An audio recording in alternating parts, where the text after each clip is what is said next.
There's something about you, baby. It happens every time. Whenever I'm around you, baby, I get a dirty mind.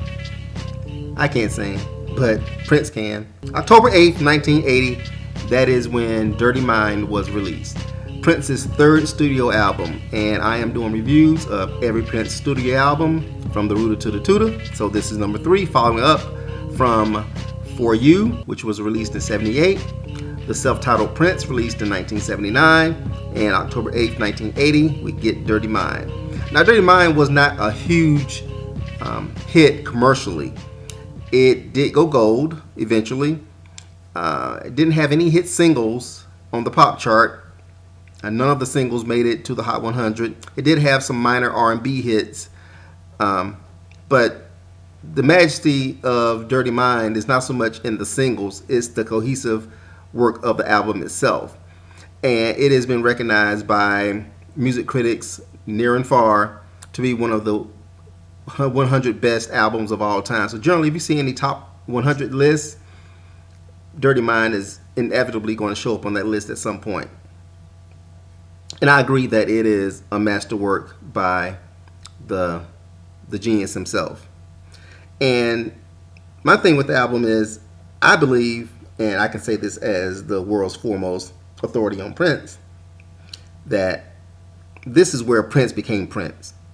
This is where he kind of turned the corner and embraced everything that he is as an artist and shared it with the rest of the world.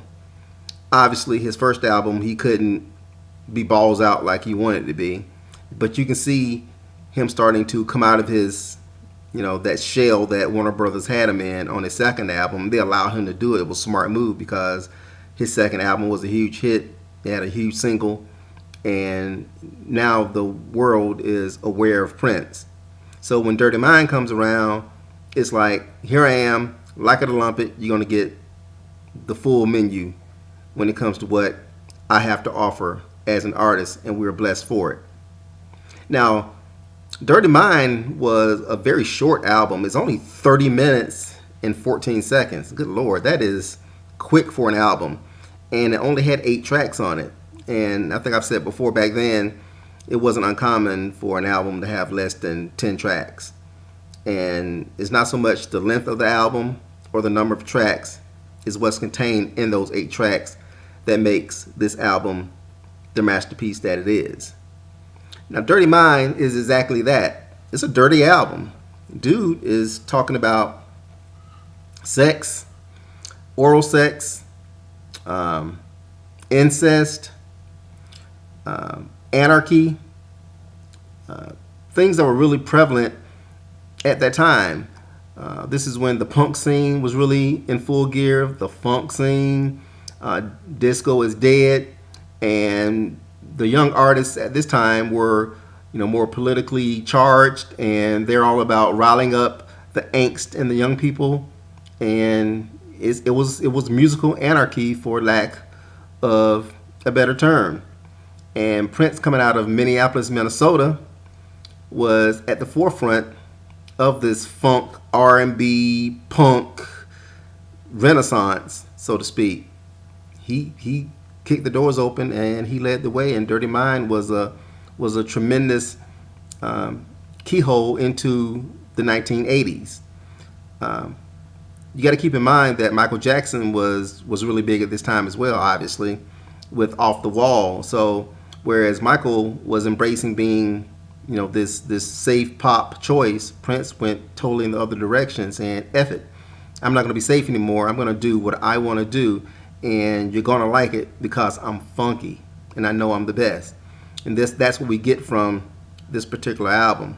So what I'm doing on my series is I'm going through every track, just giving my basic snapshot opinion of each track and an overall analysis of the album from my perspective and how I took in his work during this time period and digging this album. Now, the first track is Dirty Mind, and of course he's basically telling us and telling a young lady that, this is where I am. I'm a freak, and I got a dirty mind, and whenever I'm around you, I want to do nasty things to you. And it's a very simple song. It's a great song, a tremendous song. The melody, the vocal arrangement, everything is just magnificent, and it's a great opening salvo to a great album. The next song is "When You Were Mine," which is more of a pop ditty. I don't think he did it to get a pop hit, but he's showing the wide range of his diversity when it comes to his musical taste. And "When You Were Mine" is just that. He's telling his lover, when she was his, the things that she was to him at that time, and now that she's not, they're both going in different directions, and philosophically, sexually, you name it. And this is probably the most popular song from the album as far as culturally. A lot of folks have done covers of this song. I think the most notable one was by Cyndi Lauper. Yes, Cyndi Lauper did a cover of "When You Were Mine," and it's awful. But most covers of Prince songs are awful, and she's no exception. The next song is one of my favorites from the album, "Do It All Night." And the reason why it's one of my favorites is kind of stupid, but I'm stupid anyway. So the lyrics from "Do It All Night," pardon me, I want to talk to you. I may be kind of shy, but I just want to tell you what I'm going through. I always wanted to say that to a girl. I always wanted to approach a girl and tell her those exact words. I never had the guts to do it, but I always wondered if I did approach someone that I was interested in and said that, what would it lead to? Because to Prince, he's telling her he wants to have sex with her all night and do it to her right. But like I said, I never had the guts to do that myself. And that's the funny thing about music. Sometimes music emboldens you and make you think that you're more than what you actually are. But I wasn't stupid enough to approach a girl and actually say what I really wanted to say. Pardon me, can I talk to you? I'm kind of shy, but I want to tell you what I'm going through. I probably got punched in the eye. I definitely wouldn't have got no play out of it. Next up is Got a Broken Heart Again, because his only supposed to be friend stole his old lady. It's kind of hard to imagine that. But I think some of that may be pointed at Andre Cymone. I'm not 100% certain on that. But Andre Cymone was Prince's best friend back then. They used to live together when he was a teenager. He actually ran away from home and moved in with Andre's family, and they experienced a lot of sexual awareness when it came to the young ladies. And I think Prince and Andre really had a dynamic relationship back then, and I'm assuming that they probably fought for girls, and Prince would take Andre's girls and vice versa. And I think that's where some of that is kind of alluding to. And Andre was actually in Prince's band at this time, and he actually left. I believe he left after this particular album and embarked on a solo career. So I'm just speculating. I haven't talked to Andre about it. I'm hoping to get him on my show real soon. I'm working on it, so hopefully Andre and I can actually have a conversation about this, and he can give me the lowdown on "Got a Broken Heart Again" and whether or not it actually has to do with anything that he and Prince went through in their friendship. All right, next up is "Uptown." Now, "Uptown" was the first single from the album, and like I said, it didn't do really well on the pop chart. It did make top 5 R&B chart, and this is the song that he performed all over the television back then, and live performances on television. That was the single that he really tried to push. It's an awesome song. Once again, it's basically about partying.